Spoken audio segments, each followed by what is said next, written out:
الدكاترة النفسيين من أكتر الناس اللي بتقابل حالات ممكن تكون ممسوسة من الجن، بس طبعا ما بيصدقوش في الكلام ده. قصتنا النهاردة مختلفة عن دكتور بيقابل حالة ممسوسة من الجن.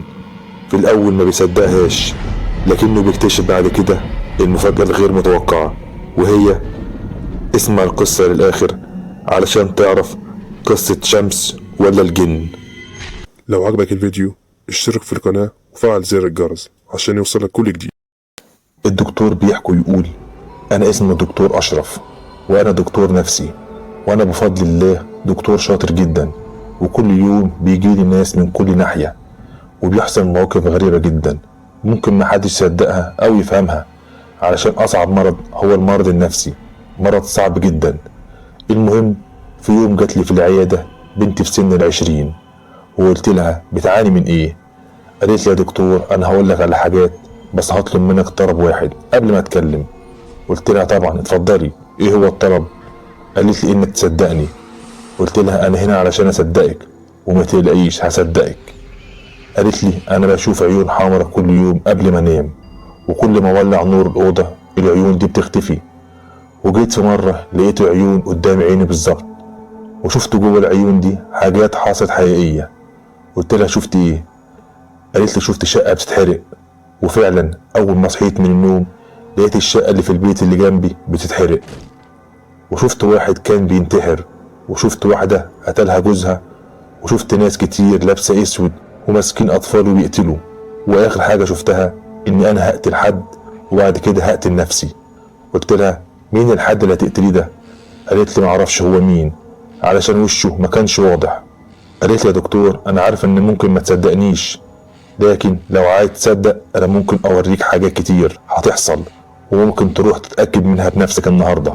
في بنت هتموت بطريقة بشعة جدا، وفي الاخر اللي هيقتل البنت دي هيروح للشرطة ومش هيتحكم عليه حكم عادل، وللأسف حق البنت ده هيضيع. قلت لها طب ليه ما تحاوليش تنقذي البنت دي؟ قالت لي للأسف يا دكتور مهما عملت مش هقدر اعمل اي حاجة، لاني حاولت كتير اساعد ناس وللأسف الناس مش بتصدقني. قلت لها طيب البنت ديت ايه اللي هيحصل لها؟ قالت لي شفتها في الحلم طالعة على السلالم، والقاتل كان شارب مخدرات وهياخد البنت يغتصبها وهيرميها من فوق السطوح. قلت لها طب قومي معايا نروح بيت البنت دي. قالت لي للأسف انا معرفش هي ساكنة فين. قلت لها طيب لو جريمة زي دي حصلت اكيد هتبان في التلفزيون. قالت طيب يا دكتور معنى كلامك ده انك مش مصدقني. انا همشي يا دكتور، وبعد يومين انت بنفسك هتشوف ان كلامي صح. قلت لها بصي لو عايزاني اساعدك اسمعي كلامي، اللي انت بتقولي ده مجرد احلام، والاحلام من افعال الشياطين، وانت مؤمنه بالله، ولكل شيء سبب، ولكل واحد اجل وقدر مكتوب. ومعنى كلامك انك بتعاني من مشكله المستقبل، انت بتخافي من المستقبل بسبب اللي حصل معاك في الماضي، وده اللي بيخليكي تشوفي حاجات تفتكر انك حلمت بيها. وباذن الله نوقف المرض ده لو انت عايز تخفي. واهم حاجه في العلاج انك لما تشوفي حاجه في الحلم اكتبيها وعلمي على الورقه، ولما تحصل الحاجه اللي حلمت بيها شوفي الورقه مكتوب فيها نفس اللي حصل ولا لا. واوعدك لو ده حصل ولقيت اللي شفت في حلمك في الحقيقه، اوعدك اني هحاول اعمل كل اللي عليا وزياده علشان اساعدك. انا مستنيك تشرفيني تاني علشان نبدا العلاج. لقيتها بصيت لي بصه غريبه وقالت لي انا كنت حاسه انك هتقول كده، بس انا هثبت لك ان كلامي ده حقيقي. وبعدها مشيت وانا روحت البيت وفضلت افكر في كلام البنت بتتكلم بثقه شديده. ونمت وحلمت حلم غريب، حلمت بكلام البنت وقمت من النوم مفزوع، وابويا دخل علي الاوضه وقال لي مالك يا ابني في ايه؟ قلت له مفيش حاجه، ده مجرد حلم والحمد لله انا بقيت احسن دلوقتي. واتكلمت مع ابويا شويه وبعد كده ابويا دخل نام. وبعدها فضلت قاعد وقلت لنفسي ده طبيعي، علشان فضلت افكر كتير في كلام البنت. وبعدها نمت. صحيت الصبح ورحت المستشفى ولقيت نفس الطفلة اللي شفتها في الحلم، والناس شايلينها وبيجروا بيها على عمليات، لكن للأسف ماتت. وسألت هي الطفلة دي ماتت ازاي؟ الطبيب الشرعي قال لي ان في حد اغتصب البنت ورماها من فوق السطوح. اول ما سمعت كده انصدمت ومش مصدق، ده كلام البنت طلع صح. الطفلة ماتت بنفس الطريقة اللي قالت عليها وبنفس الحلم اللي حلمته. ازاي؟ اكيد في حاجة غلط، انا لازم اعرف. وبعد يومين جت البنت في العيادة الخاصة وقالت لي: ها يا دكتور، شفت ان كلامي صح؟ قلت لها: شفت، وعايز اعرف ايه الحكاية، عايزك تحكي لي كل حاجة بتحصل معاكي واحدة واحدة. قالت لي: انا اسمي شمس وعندي 21 سنة. من اول ما جيت على الدنيا وانا بحلم بحاجات وبتحصل، وانا رحت للشيوخ كتير والدكاترة كتير ومحدش مصدقني. الشيوخ بيقولوا ان الاحلام من فعل الشيطان، والدكاترة بيعملوا زيك كده، محدش بيصدقني. قلت لها: ما دي حاجة صعبة حد يصدقها، وانا مش لاقي تفسير للي بيحصل. قالت لي: يا دكتور، انا في مرة رحت لواحد شيخ وقال لي ان اللي بيحصل معايا ده بترتيب الشيطان. قلت له: ازاي الشيطان يعمل كل ده؟ الشيخ قال لي: الشيطان يقدر يخلي الانسان ينتحر ويكفر بالله، وهو بيوريك كل ده علشان يخليك تنتحري من كتر الاحلام، زي ما بيعمل مع غيرك حاجات اسوأ من كده. قلت له: اشمعنى انا يعني يعمل معايا كده؟ قال لي: يا بنتي، الشيطان بيحاول يوقع الناس الطيبين اللي في قلبهم خير، بيحب يمنعهم من فعل الخير ويخليهم يكفروا بالله. وحل الشيطان ده علشان يسيبك لازم ضحية تروح بوابة الجحيم علشان يبعد عنك. قلت له: انا مستحيل اخلي حد يشوف اللي بشوفه، لو عملت كده هبقى بدمر ناس، شوف حل تاني يا شيخ. قال لي: مفيش حل تاني يا بنتي، هو مش هيسيبك غير لما يكون في ضحية قدام بوابة الجحيم. بعدها مشيت من عند الشيخ وانا مش عارف اعمل ايه، وقلت لنفسي خلاص هعيش مع الواقع.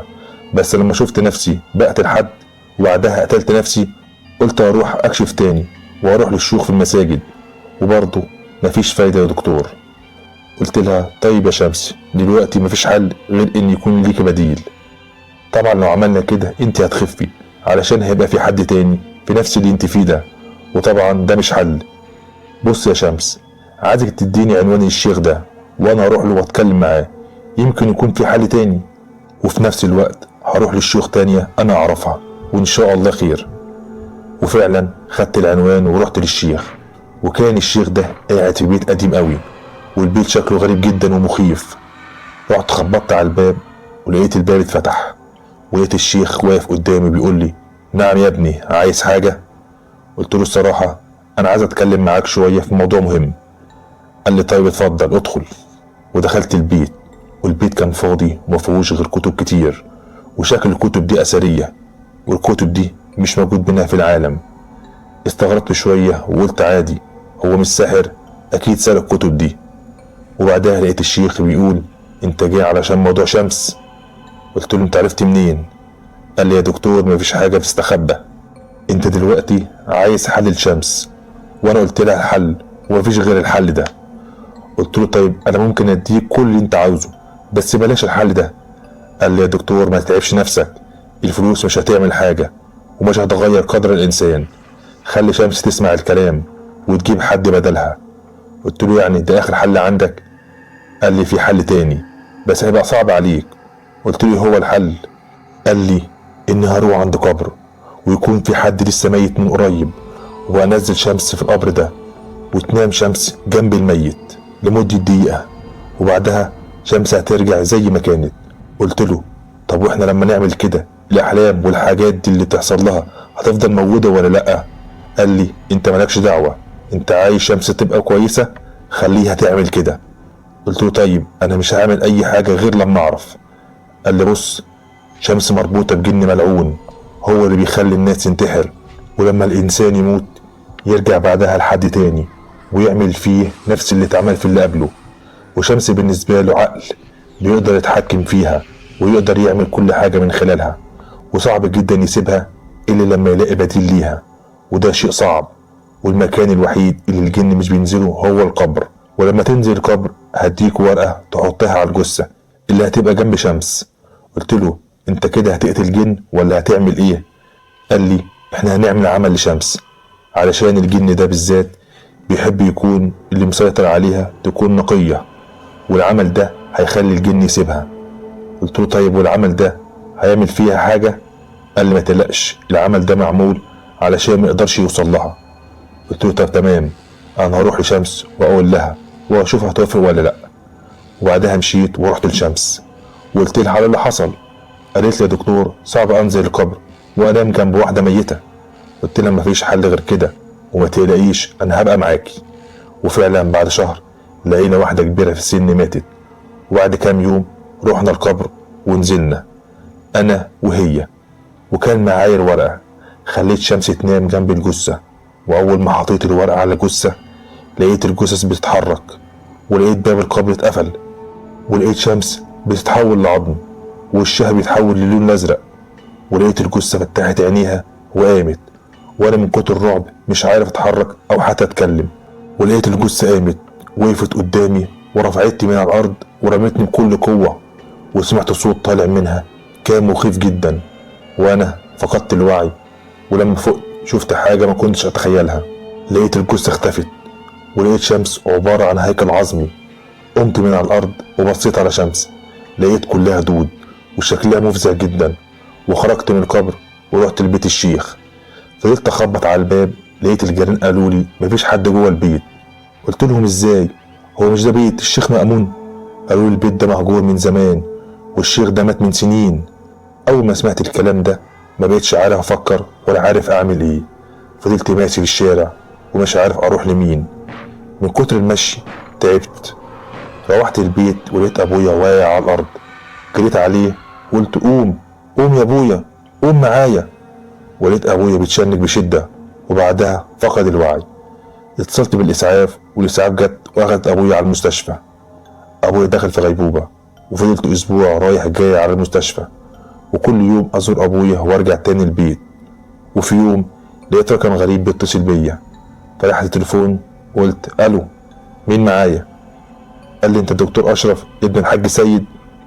قلت له ايوه انا، في حاجه؟ قال لي شد حيلك، البقاء لله، ابوك توفى النهارده الصبح، وسبب الوفاه سكته قلبيه.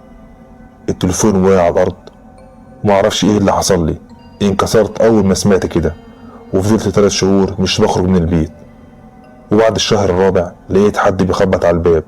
قمت فتحت الباب لقيت شمس. ما كنتش مصدق، ازاي؟ فضلت اقول لنفسي مستحيل يبقى ده حقيقه. لقيتها بتقول لي انا تعبت جدا عقبال ما لقيتك يا دكتور اشرف.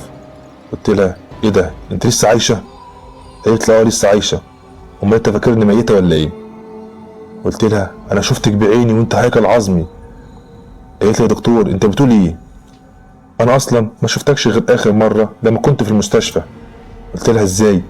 انت مش جيتي معايا القبر ونزلنا انا وانت القبر وبعدها انتي؟ قالت لي انا ايه؟ ما تكمل اللي حصل. فضلت واقف مستغرب ومندهش، ازاي مش فاكر اي حاجه من اللي حصل؟ اكيد في حاجه غلط. قلت لها يا شمس انت عرفتي بيتي منين؟ قالت لي اللي يسأل ما يتوهش. قلت لها طب اخر مره شفتيني فيها انا قلت لك ايه؟ قالت لي انت اخر مره شفتيني فيها هي اول مره، ومن ساعتها مش عارفه اوصل لك، وانا قلت لك اللي هيحصل للبنت، وفعلا حصل اللي قلت لك عليه. وفضلت اسعى عليك في المستشفى، وتعبت جدا علشان اعرف عنوان بيتك. قلت لها ازاي؟ احنا اتقابلنا 3 مرات مش مره واحده. اول مره لما قلت لي على البنت، وبعدها قلت لي على الشيخ، وبعدها رحت للشيخ وقلت لك على اللي حصل وانت وافقتي، وبعدها حصل اللي حصل.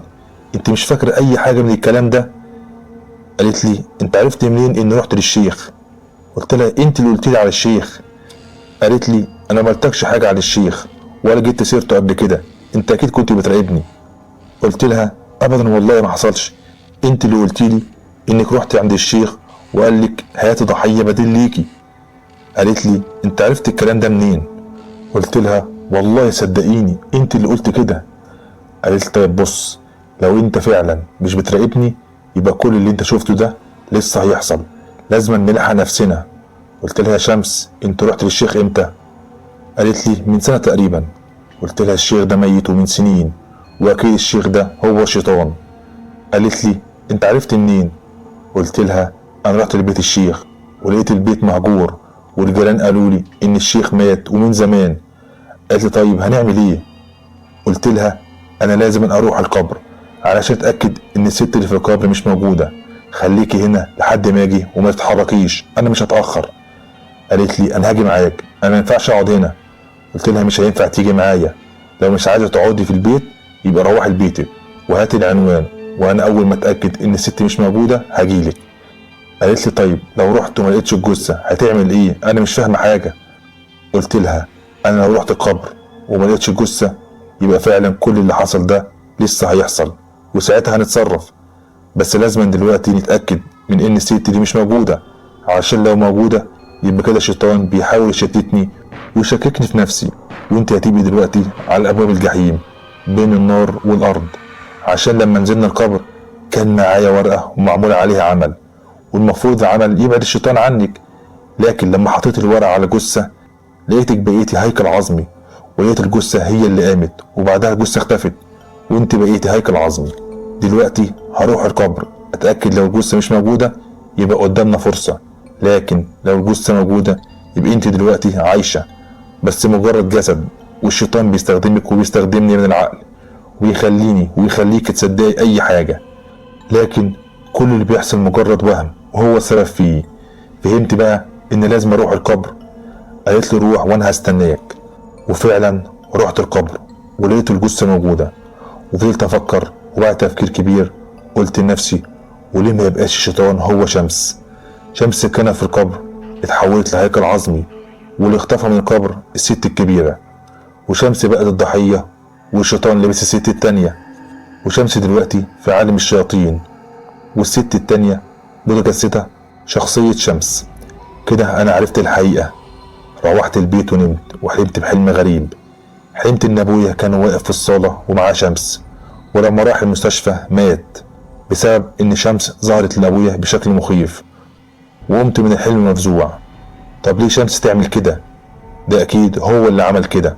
قمت من على السرير ودخلت الحمام، ولقيت دم نازل من المراية، ولقيت مكتوب على الحيطة دهار، ولقيت بعدها النور قطع وباب الحمام اتقفل، ولقيت دخان طالع من المراية، وحسيت ان في حد ماشي حواليا، وسمعت صوت همسات، ولقيت عيون بيضة في كل مكان في الحمام، وصوت الهمسات بيزيد وانا واقف مرعوب وعمال اقول لنفسي اهدى، ده مش حقيقي، ده مش حقيقي.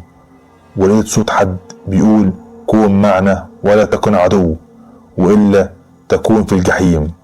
قلت له انت مين وعايز مني ايه؟ لقيت وش بشع ظهر وكانت النار حواليا في كل مكان، وقال لي انا دهار. قلت له انت عايز مني ايه؟ قال لي عايزك تبقى معانا، انت تعبت كتير ولا عجبتك الهلوسة؟ قلت له هو من ناحية انا تعبت فانا تعبت، بس عمري ما هكون معاك، والهلوسة دي شيء عادي بالنسبة لي، حاجة مقدور عليها، لكن عايزك تنسى اني هبقى معاك. قال لي انت كده بتحكم على نفسك بعقاب شديد، اسمع الكلام احسن ما خليك تحصل ابوك. قلت له مهما تعمل عمري ما هكون معاك، انت بتدمر الناس وتخليهم عايشين زي المجانين، وتخليهم يقتلوا بعض ويصدقوا حاجات ملهاش وجود. قال لي فرصتك راحت، وانت كنت شخص مميز جدا، ولكن انت حكمت على نفسك بالجنون. الوداع، اراك في عالم دهار. وبعدها اختفى، ولقيت النور رجع، ولقيت نفسي جوه الحمام، ولقيت مكتوب على المراية دهار. عرفت اني دخلت عالم دهار، وعرفت اني من دلوقتي كل حاجة هتحصل هتبقى وهم ومش حقيقي. فضلت افكر لازم الاقي حاجة تخلي دهار ما يقدرش يتحكم في عقلي. نزلت من البيت ورحت المسجد، ولقيت شيخ قاعد بيقرا قرآن. قلت له السلام عليكم ورحمة الله وبركاته. ازيك يا شيخ؟ قال لي وعليكم السلام ورحمة الله وبركاته. قلت له ممكن اتكلم معاك شوية؟ قال لي اتفضل يا ابني. قلت للشيخ كل اللي حصل معايا. الشيخ قال لي بص يا ابني، الشيطان ضعيف جدا قدام المؤمن، وانت للأسف يا ابني ايمانك ضعيف، لازم ترجع لربنا، هو اللي قادر على كل شيء، والشيطان اللي بتقول عليه ده بيحاول بس يخوفك، وانت لو خفت هيقدر يسيطر عليك، فما تخافش وخلي املك في ربنا كبير، وتأكد ان ربنا قريب بيك، هو اقرب من حبل الوريد. قلت له ونعم بالله يا شيخ، بس يا شيخ انا عايز حاجة تخليه يبعد عني. قال لي اقرا القرآن الكريم وصلي وادعي ربنا، وان شاء الله ربنا يصرف عنك الشياطين. وعلشان تطمن انا هاجي معاك البيت، وهجيب كام راجل صالح، ونقعد في البيت نقرا قرآن ونقرا اذكار، وان شاء الله خير. وفعلا روحت البيت وجه الشيخ معايا، وكان معايا شيوخ تانيين، وفضلوا يقروا اذكار ويقروا قرآن. وفي نص القرآن لقيت نور البيت بيقطع ويجي تاني، وسمعت صوت غريب وكل ما الشيوخ تقرا الاقي الصوت بيزيد، ولقيت النور قطع، ولقيت الشيخ قال لي ما تخافش هو دلوقتي بيحاول يخوفنا. وفضل الشيخ يقرا قرآن، ولقيت وحش مخيف ظهر وشكله كان مفزع جدا، ولقيت نفسي مرفوع في الهواء ووقعت على الارض، ولقيت الشيوخ جريوا عليا وولعوا الكشاف، وانا حسيت ان روحي بتروح مني والخوف هيقتلني. لقيت الشيخ وهو بيقرا القرآن ايده بتترعش جدا، وباقي الشيوخ حسيت انهم خايفين، والشيخ فضل يقرا وهم يقروا. النور رجع، ولقيت الشيخ قاعد على ركبته وقال لي ما تخافش يا ابني ربنا معانا. ومرة واحدة الشيخ وقع على الارض، جريت عليه ولقيت الشيخ بيقول لي كمل يا ابني اقرا اقرا ما تخافش. وفعلا فضلت اقرا قرآن واسمع اصوات الصريخ واصوات غريبة مزعجة جدا، ولقيت صوت في دماغي بيقول مش هيسيبوك. وبعدها كل الاصوات اختفت، وبعدها الشيخ قام وقال لي كل شيء انتهى ما تخافش، واوعى تخاف طول ما انت مع ربنا. وبعدها عشت حياتي والحمد لله بقيت احسن، ودهار خلاص انتهى. وبعد مرور 4 سنين اتجوزت وخلفت بنت وسميتها دينا. وبعد 6 سنين كنت بلعب مع دينا وسمعت صوت في راسي بيقول لي ابواب الجحيم في الانتظار. وهي دي نهاية حكايتي.